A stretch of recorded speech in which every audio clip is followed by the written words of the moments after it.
Hi, everyone. Thanks for joining us tonight. We're glad to see you here.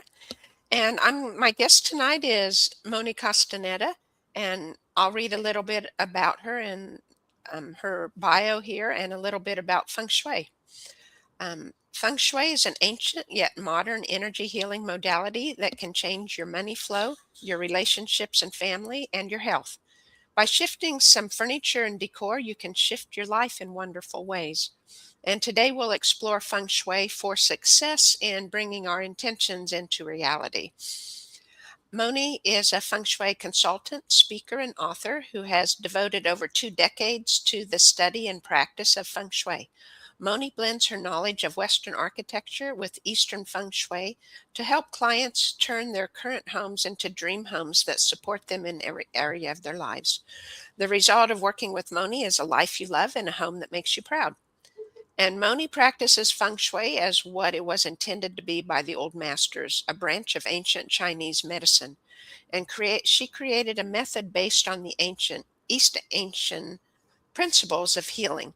She has written several Feng Shui manuals or how-to books, and her most recent books talk about the why of Feng Shui, why it is so important to be aware of and have control over your home environment. And I've included the Moni's website link below and the Amazon page where you could look at her books and order them if you'd like to. And Moni was my guest for the first time in a year ago, in the Mhm. end of January last year, and I was felt really, really called. I knew I was going to do something new that year. I didn't have any idea what it was. I didn't think it would start so soon. I figured, oh, maybe June or July, something would Mhm. come along and I'd be ready. And bam, it was Moni's program, and I knew I couldn't not do it. And I'm about, would you say, halfway done? Maybe a I little bit think more half I think than you're about half. 80% done. 80%. Well, that's Yes. nice. Yeah. And I Because was as you advance with the steps, every step is easier and shorter than the previous one. okay. Well, that's good. So I Yeah. got the 80%. That feels really good. Yeah. Then, and I just wanted to echo here. She helps you turn your current homes into dream homes that support you in every area of your life. And the result is a home that you love, a life that you love, and a home that makes you proud. And I have found those things very true in my life in the Yes. year I've been working with Moni. You have And made amazing progress, and I'm so proud of you. When you look at those before and after photos, because you started with so many challenges with a home that is very physically old. It's like 100 years old, and had not been cared as it needed to be cared for the probably last 20 years, right? And so you started out with so many challenges, and you also didn't have previous experience with home decor or feng shui or anything like that. So it was almost like a fresh, like a blank canvas, right, for it you. totally, And totally you was. have made so much progress. You have learned so much, and you have become so sensitive to spaces and feng shui. Like the progress you have made in less than a year is absolutely astounding. Oh, that's awesome. Thank you. Thank you. I've been probably like many people working on thinking about the coming year and Mhm. what I want to see happen in my life in this year. And for me, I don't know if it's any simpler than with other people, but for me, in looking at what my heart, my soul really, really wanted, um, I want to be happy. I've spent most of my life not happy. I mean, I've gone through happy times, and Uh-huh. definitely there's happy parts of life in almost every day, right? But to feel happy and know happiness, as the base go-to emotion, it was like I've never had that, and that's what my soul wants this year.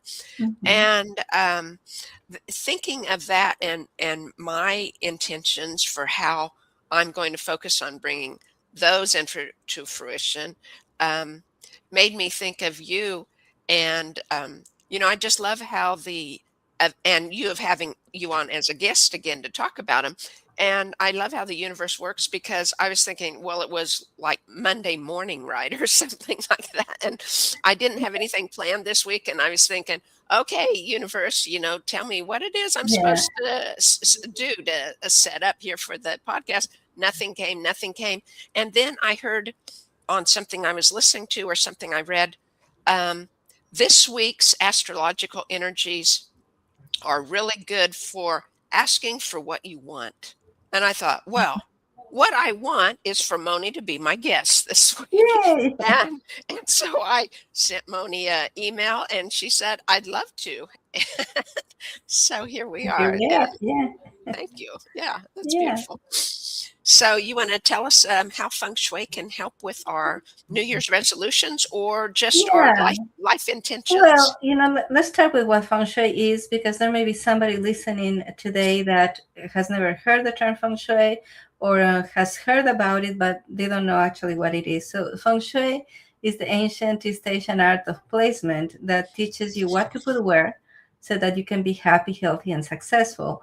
Basically, we aim at giving you a feeling of safety in your own home, and creating harmony so you get along with others better, and also becoming more productive. Those are our objectives. And so in the system that I use, the steps to feng shui system, the first three steps have to do with the architecture of the home.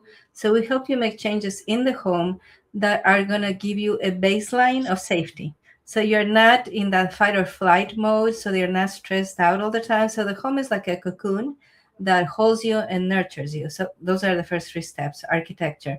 The next three steps have to do with the interior design of your home, and that's the finishes and finishings, basically the major choices you have made in your home as to colors on your walls, on your floors, the type of countertops you have, all those kinds of things, also large mirrors and things like that.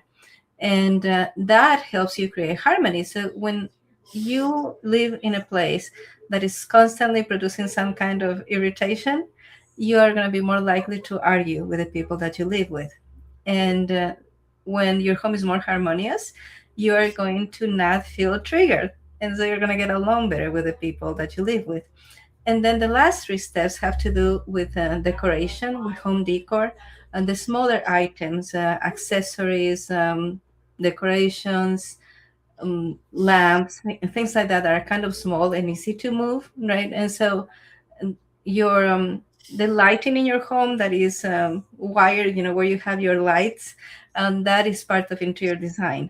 But small lamps that you can move around, for example, that is part of home decor, furnishings of your home that include furniture, accessories, and decorations. And so those are meant to empower you so that you can actually decide where you want to go in life and get there. Feng Shui is about empowerment. Feng Shui is about being able to say, this is what I want to do, and do it, right? In any time of life. And of course, this applies to New Year's resolutions, because the basic premise of the New Year's resolution is that you want to change something, you want to transform something. There's something about how your life has been until this moment that doesn't satisfy you. So now you want to do something else. You want to do something different. And let's talk about the typical things. Most people in January, most people I know at least, they want to lose weight. They want to be fitter. They want to be stronger, right? And many times they try to do this year the same thing they have been doing for the last 10 years or the last 20 years, and they set themselves up to fail again. So it's failure after failure after failure. Every year that you start, for example, with a resolution that you're going to lose 10 pounds, this year I'm going to lose 10 pounds, and it doesn't happen again and again and again. And that creates kind of like a recording of failure in your life and in your home, that you try again and again and again, and nothing seems to work for you. So sometimes this comes from your motivations aren't pure in a way. Your motivations are not even yours. And sometimes it's because you want to do something because that's what society tells you to do, but that's not what's best for you, right? And so I have met many women that were at a very good, healthy weight for themselves, but they wanted to have a six pack, right? They wanted to show the abs. And For you to be able to show the abs, you have to have like very low fat percentage. But that is a vanity metric, right? So some people genetically, it's easier for them to show the abs. For other people, genetically, the abs don't show until they get into really low, dangerous percentage of fat. And so it's not a necessity. And it's not even an aesthetic requirement that for you to look good, you have to show your abs, right? Mhm. And so you have to start with asking if your resolutions come from you or if they come from something that media or social media has fed you that is important for you to do when it really isn't. If something that you want to do as a resolution doesn't align with what in Feng Shui we call your highest good, it's very hard to complete it. Now, so the first thing is to make sure that your resolutions are healthy, that they come from a good place, that they don't come from feelings of lack or feeling that like you're not good enough. And so that's the first thing that I would say. You got to make sure that your um, purposes are in alignment with what is best for you. And then there's things that you can do in your home that are going to help you do this. If you have a resolution, some purpose that you have had year after year after year, there are things you did probably at home in order to achieve that goal and that didn't work out. So, for example, maybe one year you bought a treadmill. Maybe the next year you bought a stationary bike. And maybe the next year you bought a set of weights. And then in the eating aspect of this. Maybe one year you thought, I'm going to get a food processor so that I can cook more meals from scratch. And then you didn't. And then the next year you're like, I'm going to start juicing. So you went and spent a lot of money in a juicer. And then the next year you say, well, the one pot meals are the answer. So you went and got a pressure cooker. And the next year you got an air fryer, you know? And so the accumulation of these things in your home is a constant reminder of the things that you wanted to do that didn't pan out. So the first thing that I recommend people do is that they declutter the items they got in previous years with the purpose of supporting their goals that didn't work out. The thing that you tried to do last year, like for example, you wanted to juice, the same reasons that you didn't do it last year are the reasons you're not going to do it this year. So maybe juicing is not the best thing for you. Because if it was, if you had tried it and it was, you probably would have continued doing it. Does Mhm. that make sense? And so the first thing I recommend that you do is that you declutter those things that you got to support your goals that didn't work out. So, for example, if you got a treadmill and you used it 2 weeks, 3 years ago, and you never used it again, and it's just collecting dust, every time you see that treadmill, it's a reminder of you not following through with a goal. Mhm. So it's just best to sell it or give it away and just let it go. And if you got that pressure cooker, if you got that juicer, whatever you got for your kitchen, whatever gadget you got, just let it go. Because if it's just occupying space on your countertop, it's just taking away room in your cabinets, that's not going to help you. So you need to let go of all these symbols and not focus like on this idea that I failed and then failed and failed and failed again, but just think about I tried. I did a good thing, which is I tried Mhm. an approach to achieve my goal and it didn't work out. So I was successful in finding out what didn't work for me. Hmm. So That's I like that. yeah, some of the things that happen when I work with clients that have these kinds of goals, like they want to become stronger or they want to become thinner or they just want to be fitter. Some of what happens is that letting go of things works really, really well. So one of the most beautiful cases I have had of a young woman who wanted to lose body fat was she was 21 years old and she was probably 25 pounds overweight. And what she did is she decluttered, and I helped her declutter all the clothes that didn't look good on her. Mhm. When we were done, she took 14 large trash bags full of donations to the thrift store. Wow. 14 large bags. And so we That's a lot. counted, so for example, she had 40 ugly t-shirts. The kinds of t-shirts that you get when you go to an event, like been there, got the t-shirt, right? Mhm. With advertisement for different companies that were not pretty, that didn't look good on her. So 40 t-shirts. And then we found she had 36 pairs of jeans that were basically the same cut. They were not very different because she thought she didn't look good, so she always got the same kind of pants that didn't have any beauty to them.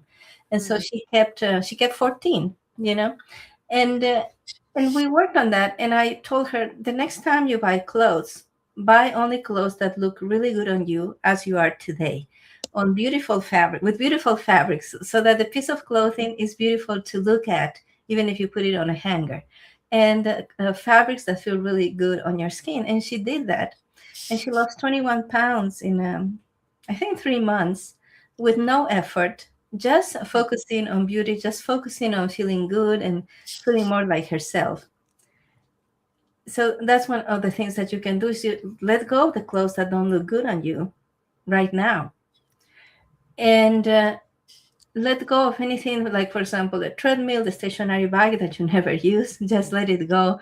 Make room for better things, right? And here's one thing that I have found. It's actually, most people, if they get exercise equipment to have in their home, they won't use it. The percentage of people who get exercise equipment and they use it is less than 50%, from my experience, working with clients. And it's because a lot of people are social exercisers. Mm. They will exercise if they get a gym membership, and they go to the gym and they make friends, and they work out with people and they feel like they're part of a community. Or in some cases, they go to the gym and they get a personal trainer, and that works better. So sometimes what works in terms of resolutions is taking things that you had planned to do at home and doing them somewhere else. So, for example, for somebody who got a treadmill and the treadmill didn't work out, it may be because they want to be outside. They want to go to greenways. They want to be surrounded by forests. They want to breathe fresh air. They want to get sunshine while they walk, right? And for other people, it's going to the gym and being around people. And so you have to find out what works for you. And just remember, I think, when they were developing the light bulb, they tried thousands of ways that didn't work. And so you're not going to have to do thousands of ways, but you need to understand that trying something and finding out it didn't work is a success, because now you know that doesn't work for you. So now you know that buying exercise equipment for your home doesn't work. Now you know that getting a subscription for exercise or fitness and that you can watch on your TV or your phone didn't work for you. And in those cases, you keep searching, you continue searching for alternatives of what might work for you. And your home holds emotional memory, right? And so you want to let go of anything that you've tried before that didn't work, because when you look at those things, you tend to associate them with a failure. The second thing that you do, so the first thing is declutter, right? The second thing that you do is you reorganize to interrupt the autopilot that we get into. So we all have, like, the home has memories of everything that you tried in the previous years in the objects in your home, but also your body has memories of how you do things. And in Feng Shui, we recommend that you move 27 small things or one large thing every time Mm. that you feel like you need to break a cycle, that you need to change things, that you need to look at things different. Because you get so used to using your home in particular ways that you don't even think about it. So if you change 27 small things or one large thing, that is going to force you to break the autopilot and make conscious choices instead of making automatic choices. I listened to an interview recently of a guy that helps people with weight loss and fitness goals. And he said that it is impossible for somebody to be successful in these endeavors if they don't change their home, Mm. because their bodies and their minds have certain ways that they work. Like you come home and you walk to the fridge and you make yourself a sandwich and you throw a lot of mayonnaise on it or whatever, right? And Yeah. so just by changing a piece of furniture on your way from the door to the kitchen, that maybe forces you to walk a different way as you walk to the kitchen, that's going to interrupt the pattern. And it could be, for example, that you have the dishwashing liquid to the left of the faucet, and you move that to the right of the faucet, and that's one of 27 small items. And maybe you move the position of where you keep your toothbrush on your sink, Hmm. and maybe you change where you keep your brush for your hair, and you just move 27 little things in your home so that it feels to you, it feels to your unconscious mind like it's a new home full of possibilities for you to be able to do new things or to do things in different ways. And this is extremely effective in getting you unstuck. Then the third thing that you do, so Um, the first I thing, have I yeah, have a question on, like you said, 27 small things or one big thing. mhm. How big, or what's a couple examples of big items? How big does it have to be big? Okay, so for example, the example in a family room could be you change the location of the sofa. So maybe your sofa was in a certain direction and then you move it so it's 90 degrees of where it used to be. Because the sofa determines how you use the living room or the family room. And in your bedroom, it may be that you can change how the bed is placed within the bedroom. Or you can move a wardrobe that you have that is large. Now, there's some cases where there's only one way you can have the bed and still have good feng shui in a bedroom, because you need to have a solid wall behind the headboard and you need to be able to see the door without being right in the path of the door. And for some homes, there's only one way you can do that. But if you have the option of moving that, that can be very effective. It can be also changing something major, like getting a new area rug for the living room. Mm, It may be that you turn your desk, mm, mhm, and so that's so it would be the bed, a wardrobe, a sofa, a large rug. You could also change if your dining table is rectangular or oblong. You would could change the direction that you have mhm, placed that. mhm. And so it has to be something that forces you to move differently as you walk through your home. Okay, And very good. that is also very effective because sometimes there's a lot of stagnation from keeping a large piece of furniture in a certain place. I remember a client in Iowa or Illinois many years ago. She had lived in the house 25 years. And when they moved, they put a bookcase on a certain wall in between two doors. And that bookcase had been there for 25 years. And so moving that was was so powerful for her because she was forced to see her home in a different way just from having that piece of furniture in a different wall. And also when we moved the piece of furniture, we found there was a lot of dust right by the baseboard that you couldn't see. I mean, she was cleaning, she was sweeping the floor, she was vacuuming around it, she would go with a crevice tool around the piece of furniture, and yet there had been a lot of dust that was collecting between the back of the furniture and the baseboard. And it was actually like thick, like felt, because it had been 20 years of not cleaning. Mm, But something big can also be something that is not big in size, but is big in function. So we have lived in our home for 20 years. And from the beginning, we had a clock that was on a certain wall. And as we move things around and as we change the function of rooms, we used to homeschool our kids. So our family room was the school room. Then the kids went to school for the last for high school, and so we changed things around. And as we changed things around, we just never changed the position of that clock. And when my youngest child left home, I felt like, man, I really need a change. So I changed my living room again, and I moved the clock from the wall where it was to a wall that is perpendicular to it. And the whole house seemed to be in chaos because for 20 years we had this habit of looking up checking the time, looking up, checking the time. And I mean, it's been 6 months and we still look for the clock in the other wall, right? And then we have to remember, oh no, it's in this other wall. And so that forces us to think different. That forces us to move different. And it's a little bit of a frustration because it's 20 years of habit, right? Mhm. But we know that it's about adjusting. It's about changing with the times and changing with the circumstances. So that could even help, like with, say, with dementia or Alzheimer's anyway, keeping your mind active. Would that be part of preventing Well, I mental guess health for problems? prevention, what I heard, after a person has Mm, Alzheimer's or dementia, that you want to keep things in the same place. sure, that makes Um, sense. Yeah. but definitely for preventing, the last thing you want is to form habits of thinking that are immovable. So for us, that clock was something that was immovable. As everything else changed around the home, that's the one thing that was always in the same place. So changing that is very significant for us. Mm, mhm. So the first thing was you declare. You declare the things that could mean to you failure or things that you got that you never used. There's no reason to keep them. And by donating them or selling, you bless another person who is going to have the chance to see if they work out for them.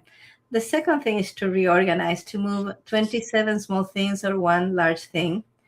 And the third thing is to symbolize. So let me tell you this story because it stuck with me for so long. I'm 58 now, and I was 15 years old when this happened. And I had a classmate that I was in Ecuador, and she was from the United States, and she had moved with her parents.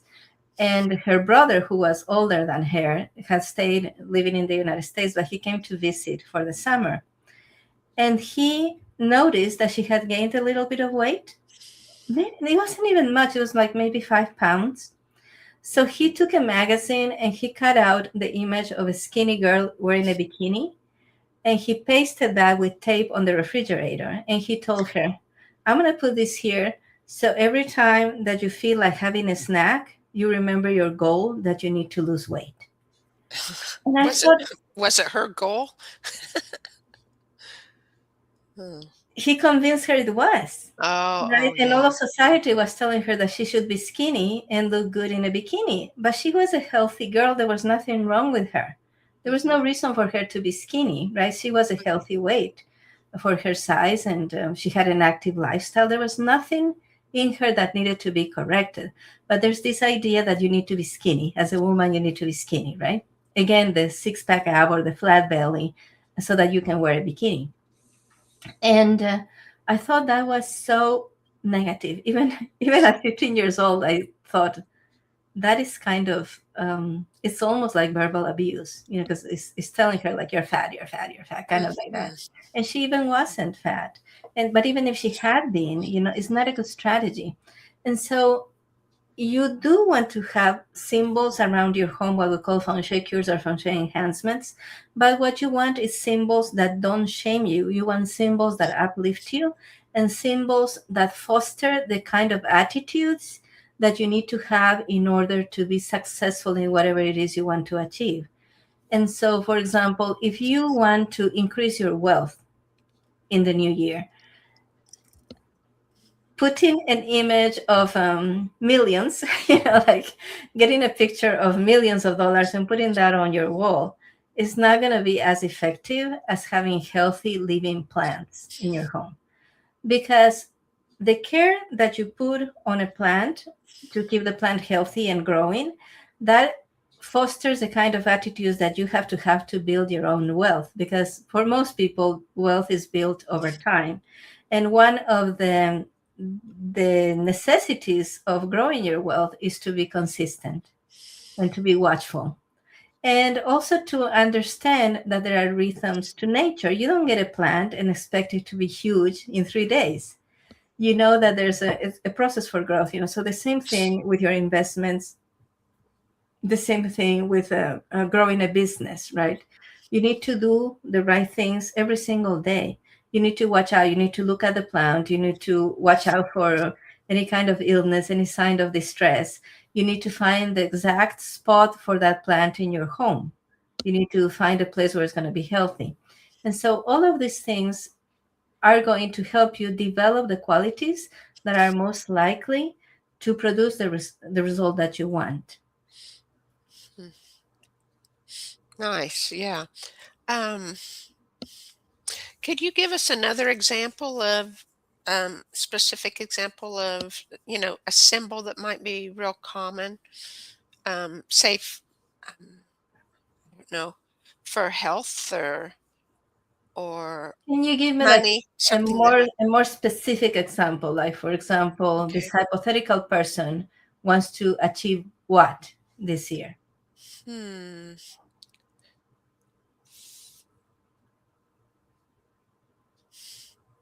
Uh-huh. Well, that's a good question. Um, well, just say for money. I know, Uh-huh. that's a topic that addresses many people as well as weight loss. Yeah. But so instead of um, I don't know. So, what would you put on your fridge, or what picture could you put on your wall, or something that would help with wealth? I mean, do you put up a pile of coins somewhere, or do you put an image of something you really want, Yeah. to purchase with So that money? Or in in what they call traditional or classical feng shui, a lot of cures for wealth or money, they actually use the Chinese coins, the coins that are a circle with a square inside cut out. But that is not effective. First, because that is not no longer money. Maybe it was effective back in the day where it was still money, but it's not effective today. So I have never met a person that placed in their home a cure that included these Chinese coins tied with red string and jade or whatever it was that used that and they actually got money. But I have met plenty of people who placed a symbol of water in their foyer and then money started flowing. So one of the things that we use is the image of a waterfall in the center of the home or near to or on top of the front door. You can have an image of a waterfall that is facing you. And that is a more effective way to call money. It could also be a water fountain. It could be an image of a dolphin, some creature from the water, because money behaves like water. So in feng shui, money equals water, water equals money. What happens to water also happens to your money. So you have to be very watchful, make sure there's no leaks in your home, and make sure that outside your front door, if you have a water fountain, the water is pointing towards your door, not away from it. hmm, And as you come into the foyer, if you have a water fountain or a water image, that the water looks like it's coming in, because that is what is going to connect you with the idea of abundance, much more than having a pile of coins. Yeah. And so money soaks and goes down. That's what money does, like water. Water soaks and goes down. You can have an abundance of money coming in, but if you don't invest it, it's going to lose value. And so when you have water, if you put water on your yard, the water soaks and goes down. But if you have a tree and the water goes in the land, the roots of the tree absorb it and go up. And so in feng shui, the symbol for wealth is the tree, and the symbol for money is the waterfall, and the main symbol for water for money is the waterfall, and the main symbol for wealth is the tree. And so the tree symbolizes investments. okay. Hmm. Now, for weight loss, and if you wanted to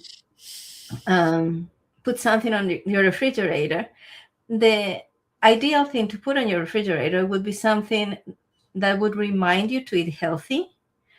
For example, it could be recipes for healthy meals, or it could be images of the kinds of meals that you want to eat. And now here is there's a misconception in our Western world that the way to lose body fat is to eat salads. And because in the northern hemisphere, the beginning of the year is in the pretty much the middle of winter, right? The worst time of the year to eat raw salads, it's in Oh, the winter, yeah, right? for sure.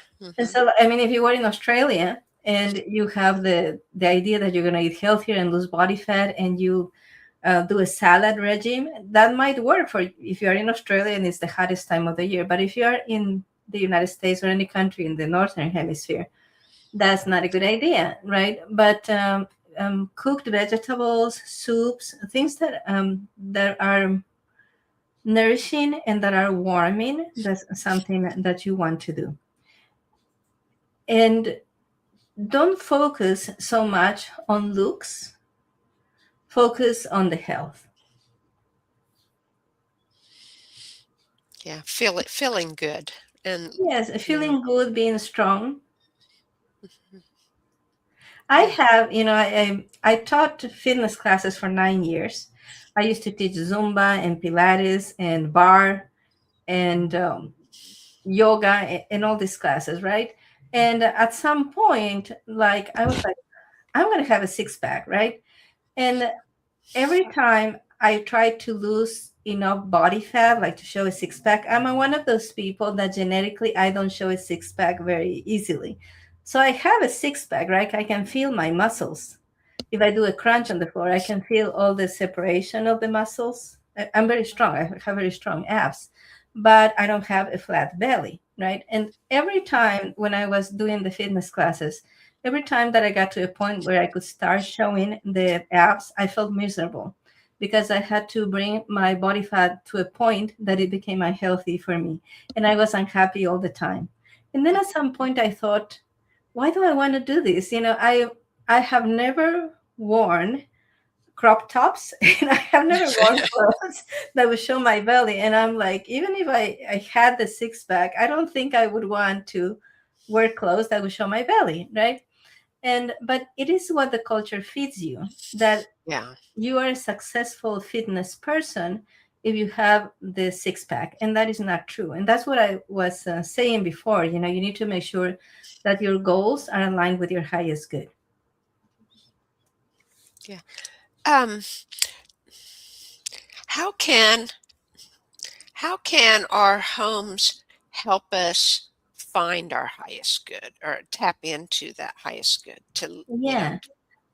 because a lot So of us are so busy, right? We're hearing what the world wants us to hear, and to mhm. actually be able to tap into to hear your inner self, that's kind of foreign to some people. Yeah, And that's such a good question.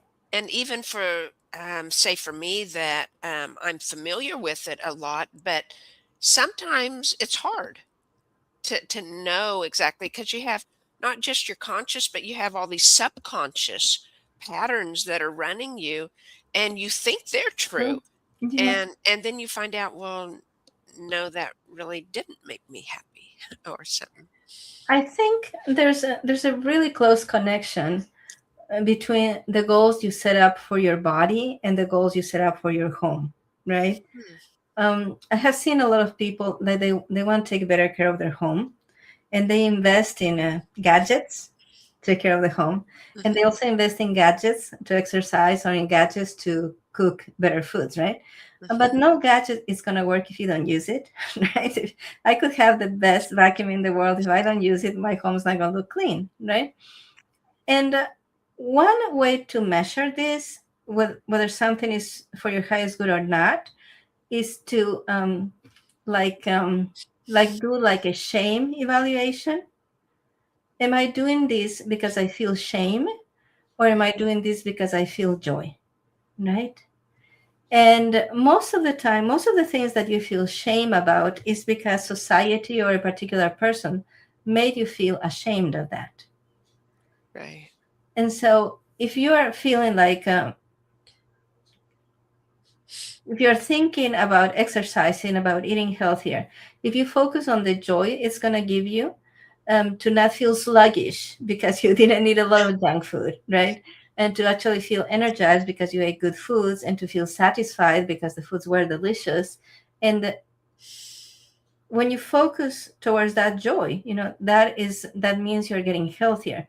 But it's because of shame if you're thinking, I'm going to go on a trip with my girlfriends this summer and I have to fit the bikini because otherwise I'm going to be so ashamed. I'm going to be so ashamed to go to the beach and have to wear a bathing suit. And I want to wear a two-piece or whatever. So if it's focused on what are people going to think about me, that's probably not a good goal for you. But if it's focused on the joy that you're going to feel, then by all means, follow that.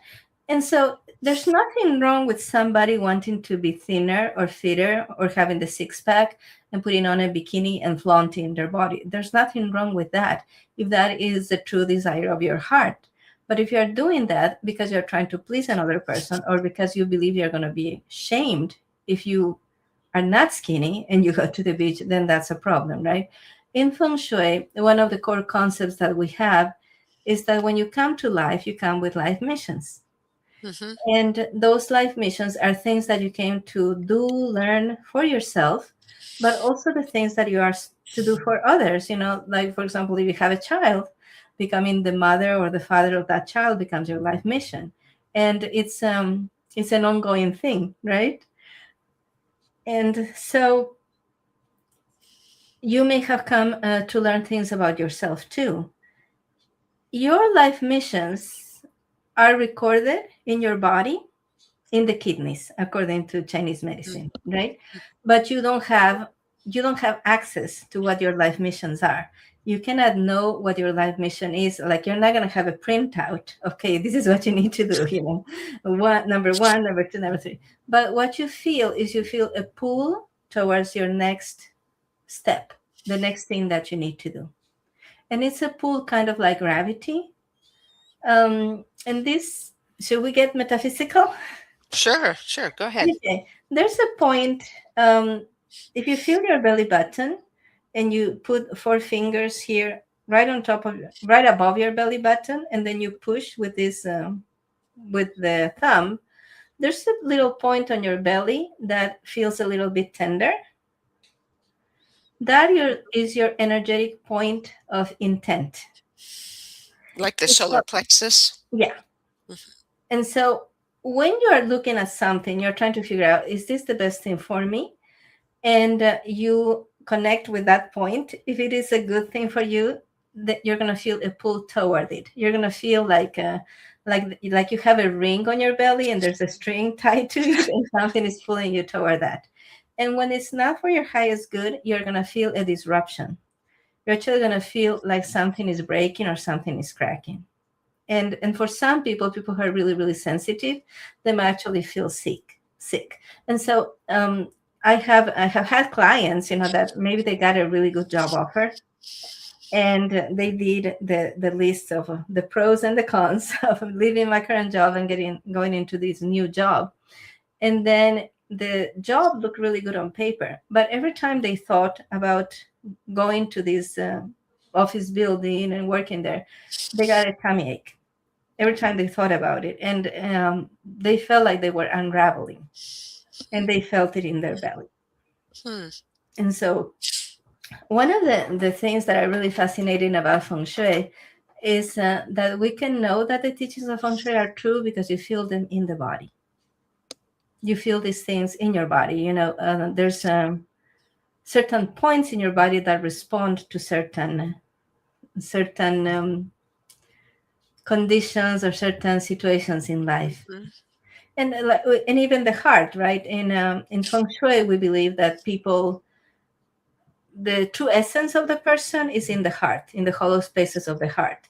And so if you're trying to decide if something's good or not for you, another thing that you can do is you can put your right hand on your heart and just feel it. Feel if you are drawn to it, or feel if you want to withdraw from it. And that's a really good thing that you can do too.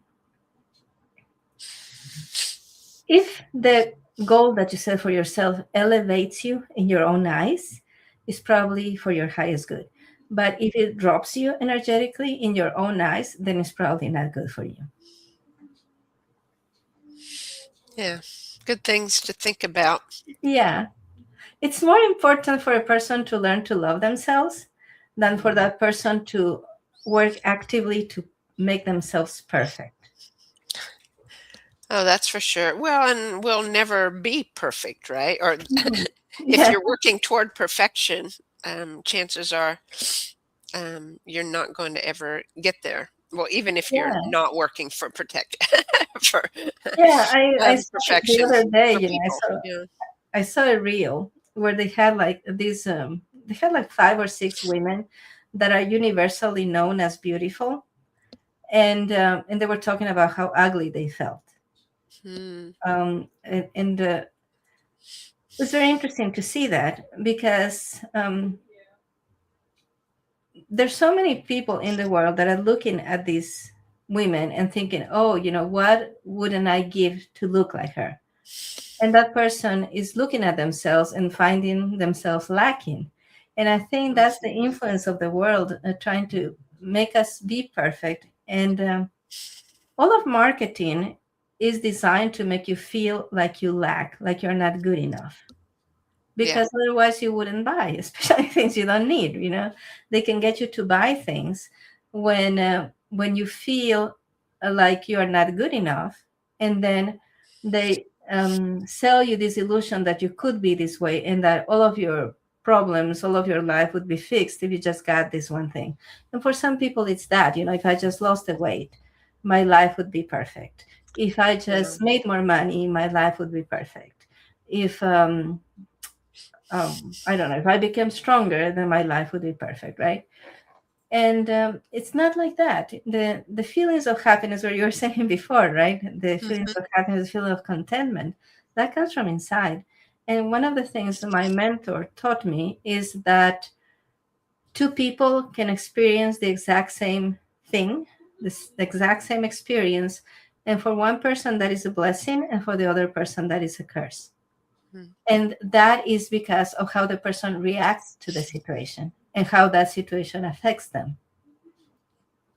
Right. Well, and I was thinking, for some people, the body image, of not thinking we're pretty enough or good, our body isn't good Yeah, enough, or we have to be thinner, or we hate our bodies, or whatever, is very much related to childhood trauma or that things too. Yeah. that, um, I know that has been with me, and it was really cool. It was just a couple days ago, no, last week maybe it was, and it was so, like, I'll be 65 in a few weeks, and Uh-huh. it's like I did this one, a biofield tuning, a clearing thing, and Yeah. it dug in really deep and cleared something major that didn't want to let go, but it did. And it was like the day afterwards, it was like something came up, and it was like I was talking to myself and to my body and saying, "You are beautiful." And I caught myself and Yeah. thought, I've never ever thought that or said that before. That's a huge change, right? And That's a huge transformation. that was huge. Yeah, and it Yeah, can yeah. happen, through the feng shui process. I have a group program that's called the Dream Home Lab, where people learn how to turn their current homes into dream homes. And one of the participants at some point, because one of the things we do is we teach you how to declutter, and by categories of things, right? So she got to decluttering photos, family photos, of the family she raised, photos of when she was younger, and the takeaway for her from doing this decluttering photos process was, I was gorgeous at every single stage of my life. The most surprising thing for her was to see how beautiful she was as a little girl, as a teenager, as a young mother. And then she had the thought, what if I'm still beautiful? Oh, And then she yeah. has grown kids, she has grandchildren. And her life changed from seeing herself, seeing how beautiful she had been. And another thing she did is she took the makeup out of the bedroom, I mean, out of the bathroom. And then she set up a space for her to do her makeup in the morning with better light, sitting, being relaxed. And she's like, gosh, I'm gorgeous. And so she had this transformation through the feng shui process of turning her current home into her dream home, learning to see herself as beautiful. Yeah. Awesome. Yeah. Awesome. Would you want to talk about y- your offerings? I mean, you talked a little bit about the dream home. If you want to go Oh, into yeah. more Yeah. So details or things about whatever. if people want to go to my website, it's 9stepstofengshui.com with the nine spelled out. But if you can also type spacearrangement.com, spacearrangement.com takes you also to my website. And if you go to the menu, you're going to see a link to join my online community. And that's the thing that I would recommend that you do, because I'm doing every Tuesday, I'm doing live lessons that anybody can come and take. Right now, we're still in the founding members period or stage, and so you don't have to pay anything to come into the group, and you won't have to pay anything in any time in the future. And so there's courses that you can take that are there for free. You can get discounts for other kinds of courses that are more complex and deeper on the feng shui world. And be in community, because one of the best things that you can do for yourself to improve your home and to improve your life is be around people that are not living the story of marketing, people who are connected to something else. Feng shui is not in the mainstream. And if you can connect with more people who are not letting themselves be driven by the messages of mainstream media and marketing and influencers, and you can come to a place where you can meet other people, where you can learn about feng shui, where you can learn about ancient East Asian philosophy, and find new ways in which you may thrive in your life. Your home is constantly talking to you. You need to make sure that your home is telling you good things. And of course, once you come into the community, then you're going to become acquainted with other programs like the membership program that I have, the Dream Home Lab, where you can get feedback on your own home. You can get to take some beautiful, amazing courses on the feng shui, the home decor aspects of feng shui. And of course, you can also work directly with me, or you can even train to become a feng shui expert. Yeah, very good. But it starts with joining the online community. Mhm. And I know it's been very, very worth it to me, and Yeah. um, it works. It works, and I've been really, well, like I said, it was totally new to me, right? I didn't know anything about it, and never had any training in it, or Yeah. didn't even ever feel comfortable thinking I knew what went together or whatever. Yeah. And it's just it feels good, right? Yeah, And I to know, have a yeah, life you love in a home that makes you the proud. home that makes you proud. And I know that recently you have been sharing some photos of improvements that you have made in your home, and you're getting this reaction where people are like, "Wow, this is such a amazing transformation." And so now you are starting to be perceived as a person who knows about style, right? Mm, And so mhm, that's mhm. yeah, and a person that they might go to and say, "Hey, can you help me make my home as beautiful as your home is?" And you also have done this. You have made your home your own, right? You're not following Mhm. trends. You're actually Right, stopping to right. think, okay, what are the colors that I love? What are the fabrics that I love? What do I want to see in my home?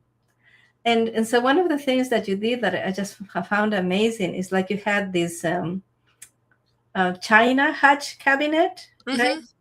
Yeah, And I mean, it was pretty, but you had the idea of putting some contact paper on the back to bring some light and the colors. And you chose some of the colors that you had painted on your walls and the new curtains that you got. And you chose some contact paper that put all of that together. And this piece of furniture just came to life. And it yeah, became like an accent piece in your yeah. home. Whereas before it was like a corner, that Mhm. didn't matter much. And now it's such a source of beauty and joy. Yeah, yeah, it feels good. Yeah.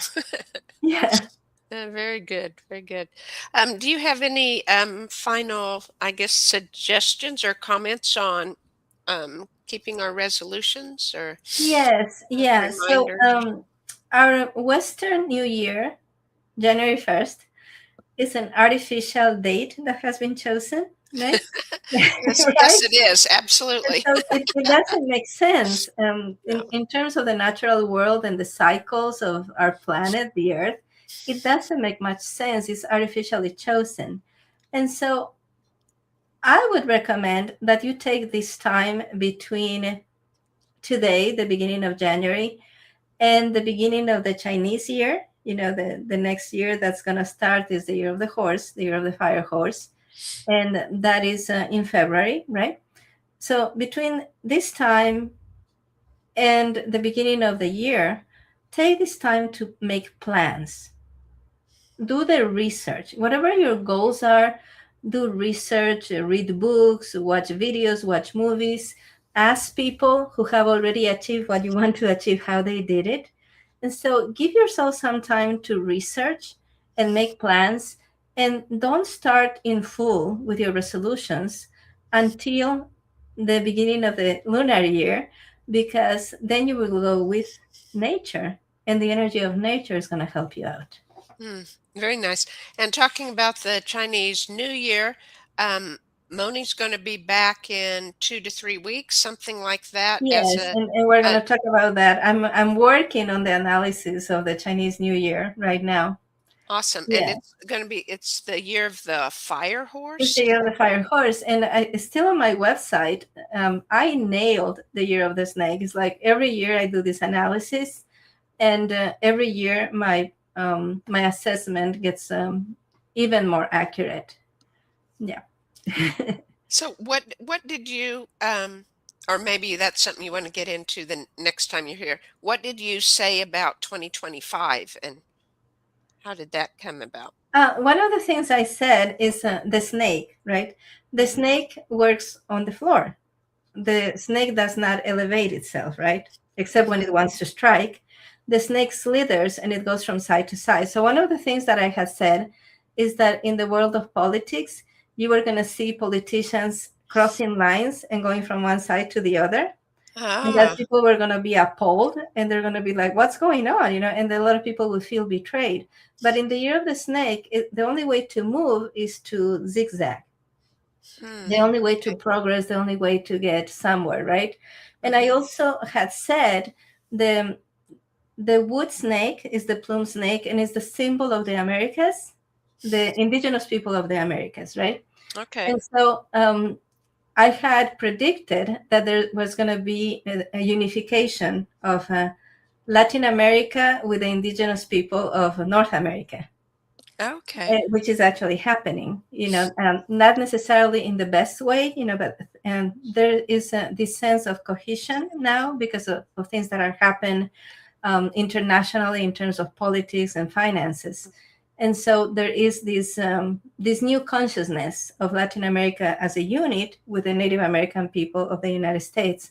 And I have also seen this year more than any year, there's a lot of influencers that actually come from indigenous people of the Americas, and they're actually teaching the shamanic teachings from long ago, Hmm. which are very much needed because we need to take better care of the planet, right? And some, I mean, there's plenty of people you could follow Hmm. on TikTok, Instagram, and stuff like that are sharing for the first time ever knowledge that the indigenous people of the Americas have kept secret for 500 years. Hmm. Well, that's cool. Yeah. Yeah. I also said there wouldn't be a recession. Ah, And at the beginning of 2025, everybody was predicting there would be a recession. right. Right. They Uh, were. Yeah. yeah. And so I now have to do the analysis to see if there will be a recession in 2026. Okay. Well, we'll look forward to hearing more about that then in a couple weeks. Yeah, that's going to be About the fire exciting. force. Yeah, for sure. So Moni, I guess we'll end there for now. And if you want to say one more time your website and your Yeah. Nine program. steps to fengshui.com or spacearrangement.com will take you to the same website. All right.